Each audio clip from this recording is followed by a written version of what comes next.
Hello ladies and gents, Azzakye here. Welcome to a video on Conqueror's Blade, developed and published by Booming Tech. This is my review of the Season 5 Snowstorm Scourge of Winter. Going into the Battle Pass, there is an important change from previous seasons, and that is the epic schematics at level 76. Besides that, I mean, epic schematics were quite rare before, I believe, yeah, before this season and the season previous. So seeing that in the battle pass will make the battle pass extremely more worth it. I would definitely get the battle pass for just the epic schematic, mainly because of its extreme rarity. Besides that, you still got the normal 2 hero attires and 1 unit attire through the battle pass, although I have been reminded that there used to be 2 hero attires and 2 unit attires. Also, a bunch of tidbits. Challenges. The story going from the beginning to the end, talking about the legend of the Scourge and how basically we reunited and took back Osteria from the Scourge. Moving on to the unit challenges, we had only 3, 3 new units, all promotions, so they have a promoted counterpart.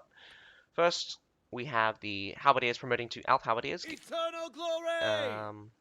This improves the Halberdier's strong melee. Well, this gives the Alp. This promotion gives it a stronger melee and charge capability, but it does loses its strength, some of its strength in brace compared to its pre-promoted counterpart. This unit, in all honesty, for the restrictions it did gain compared to what it was compared to Halberdiers. Alp Halberdiers is a fairly balanced unit in my opinion, but nothing extremely special. So it's mainly forgettable. Uh, Moving on to the second unit of the season Have faith in our is mate. the Tundra Human, promoted from Human Lancers. Completely broken in my eyes. It sets a extraordinarily high precedent, especially for Tier 4 Cavalry, being that its only competitors are really the Heavy Prefecture Cavalry and the Sparks Cavalry from Season 3. Yes, Season 3. The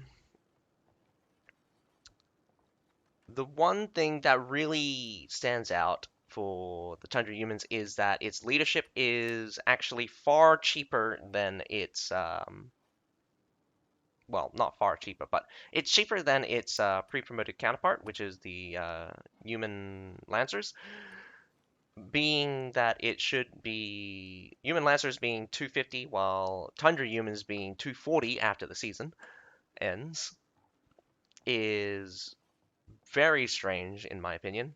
But the one thing that makes this unit absolutely busted in my eyes and needs to be addressed is the patrol. Like, I would say that it would just need a leadership increase to 270.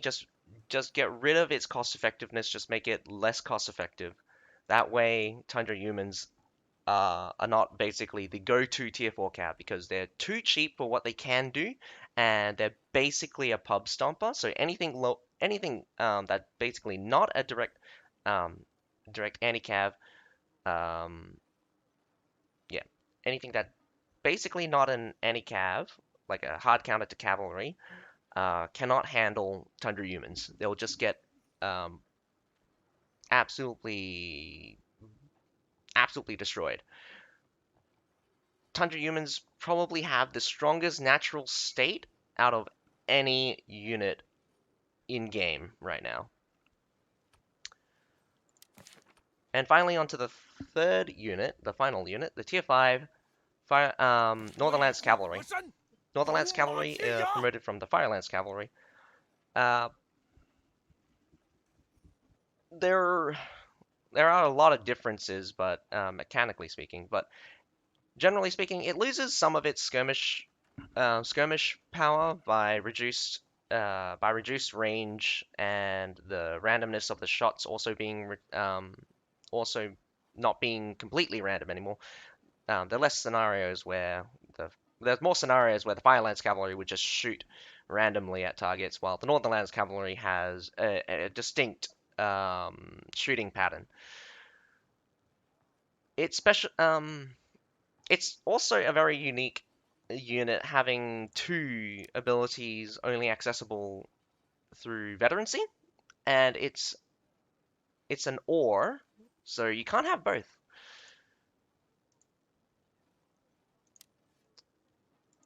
Also, it gains the additional ability of Landslide. Again, like the newer units seem to be gaining more abilities from, well, last season they kind of lost abilities, but they got some pretty strong ones instead. So this is just increasing the number of abilities these units have.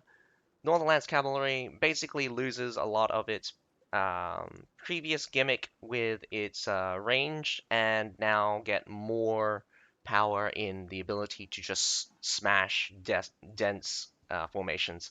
Although it does get Flame Assault, which is basically like a hailfire of bullets. Very effective at screening against cavalry. Cavalry will absolutely be decimated by that. This Flame Assault straight up just stuns cavalry even when they're not in charge. So very scary to see a Fire Lance Cavalry, especially if they have the Flame Assault and you're running cavalry. But there are still several bugs with the Northern Lance Cavalry, and I think Valor, its other ability, is kind of busted, but does have some usability issues. If you want to see an extended video on these units, I'll make a review on them some other time. Anyway, continuing on, as you can see, the season has come to an end. With only access to essentially four regions again, we didn't have Maoyang or I forget the other one, Langyun, Maoyang and Langyun, I think. With the seasonal capital being Angolia for this season, so that was won by Crusaders. So Crusaders are the champions of this season. Anyway, this season introduced a lot of new mechanics that you wouldn't that we haven't seen yet in previous seasons. So starting off, let's go to the Quartermaster. Quartermaster is brand new to this season. As you probably been already told, you can donate. You get a bunch of cool. Well, I say cool. I haven't actually gotten the purple yet, but this is a good way to get free cosmetics. Good way. Just donate. You can just donate a bunch of stuff. Old schematics, crafting materials, also some event style items. Donate them, and you get a small percentage of this Austrian royalty fame. This will reset at the beginning of the next season. That's required to reach a certain level in order to buy a lot of these things in the new Fame Treasury. Fame Treasury, all of this is paid with bronze, so as long as you reach the required fame, you can just buy all of these up. So as you can see, I got all of the fame, and well, I got enough fame to be able to buy all of these things.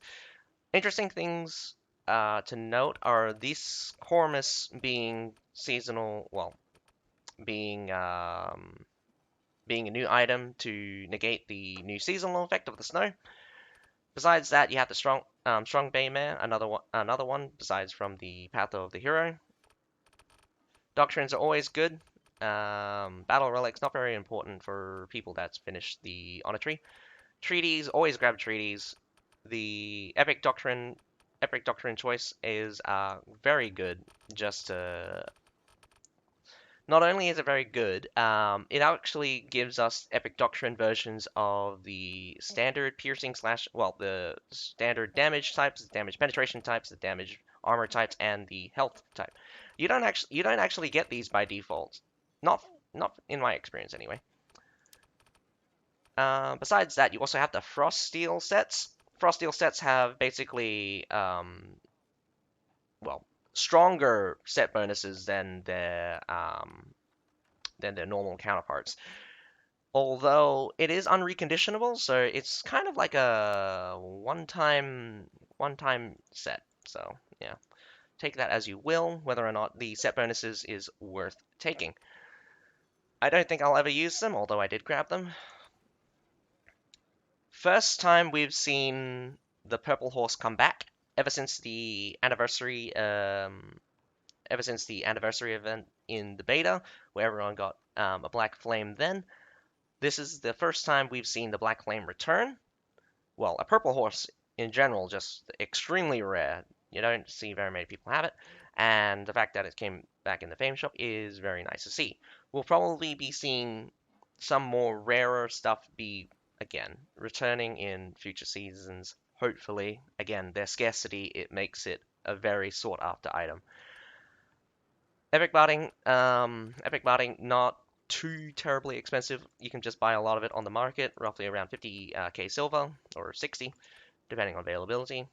The rare schematic one is probably one of the, well, rare schematics in general are just extraordinarily rare. Outside of ranked, getting 2100, it was practically no way to farm these. So the fact that we'll now be seeing several of these epic schematics through seasonal systems is amazing. And the last but not least is the Scourge of, well, the Crimson Scourge attire. It's exactly the same as the Thane of the Scourge attire, except the cape is red. Well, I think. Should be.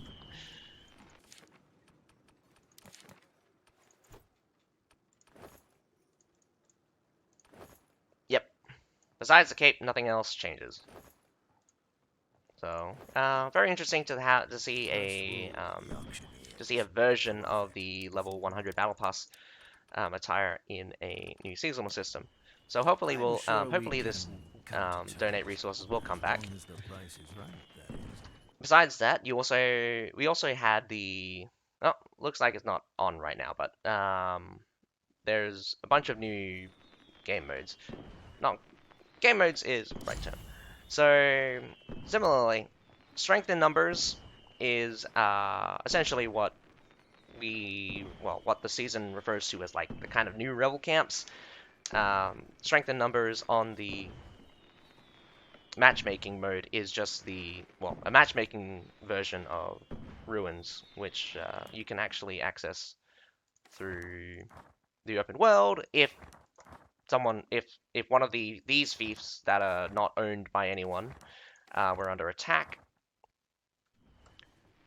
That's basically the equivalent of the rebel camps, but you don't really get anything besides fame and probably some like donation related things. Strength in numbers, again, never actually gotten. Actually, no, that's a lie. I've gotten a lot of schematics from this, so that's take that as you will.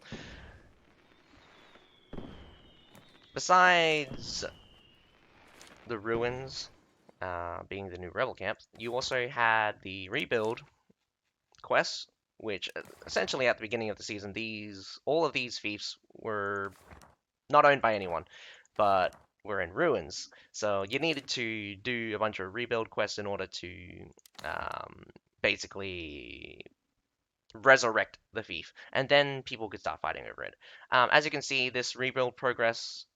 Oh, this is just clearly this is not meant to finish before the season, but it was much lower for again for other fiefs in order to do the rebuild. But you can imagine that once this rebuild progression is filled up, you can't do any more rebuilds, and that gave you the ability. Well, whoever had the most contribution, you normally could see the contribution in one of a different tab. Whoever had the most contribution get ownership of the fief, and then you could fight over it in normal territory war. So as you can imagine, these are basically fief quests on steroids. They cost tons and tons of resources. Although it doesn't say, you actually get an additional crate. If I can just somehow bring it up. No, I cannot. Yeah, you get an additional resource crate, which gives you lots of tidbits. The 5-star one gives you a high chance of getting treaties, so that's a good way to get a lot of treaties through this new system. Besides rebuild being another part of the seasonal system, you also had the other game modes which were introduced this season. But again, this will probably only be relevant for this season. So Strider's Death is kind of like a boss mode. Well, yeah. Basically, you get to kill Rolo, the Strider. He's very tanky, very powerful. Well, he uses a poleaxe. Some of his skills are buffed into insane amounts of health, but it's pretty obvious when you do play him. These two are just restricted modes for for troops. There was a game mode called June Hall. It was kind of like a new field battle. Fairly unpopular. Doesn't look like anyone really caught on. Field battles are not exactly the most popular out of the bunch. Overall, this season has introduced a lot of cool new things and content, PvE content related mostly. So it would be great to see some of this kind of more chilled back grinding in the future. So hopefully maybe next season they can improve some more of the PvP aspects while also adapting some of the PvE aspects that they've introduced this season. I'd definitely love to see the Quartermaster return next season, and definitely would love to see more development for the open world, although a lot of people have now been turned off from the open world. Territory War is not really the end-all be-all. But overall, the main aspects that I like about the season is the aesthetics. I love the aesthetics, especially the unit attire. I love in particular. Unit attire is my favorite for this season. Look at it. Looks very glorious. All the spikes. In terms of balance, I would say that Cavalry still being out of control. One of the Keshiks being nerfed early on in the season was a good step in the direction. Although releasing the Tundra humans in their current state was probably silly, just straight up silly, because Patrol, their one ability, just makes them absolutely godsend busted right now.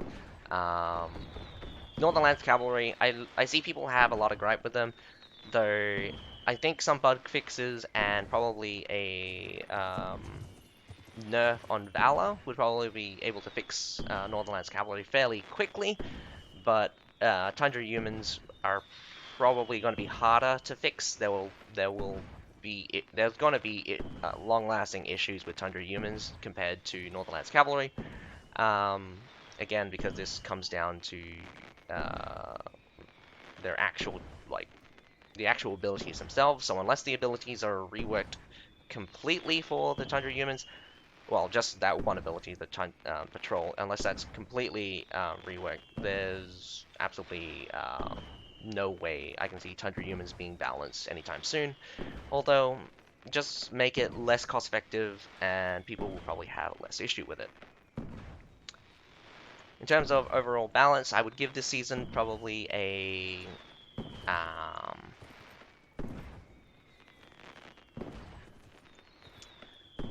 well, overall, I'll just give this season a 6 out of 10 for just generally introducing a lot of new good concept, but again, going back to the problems with balance and new units just being completely busted.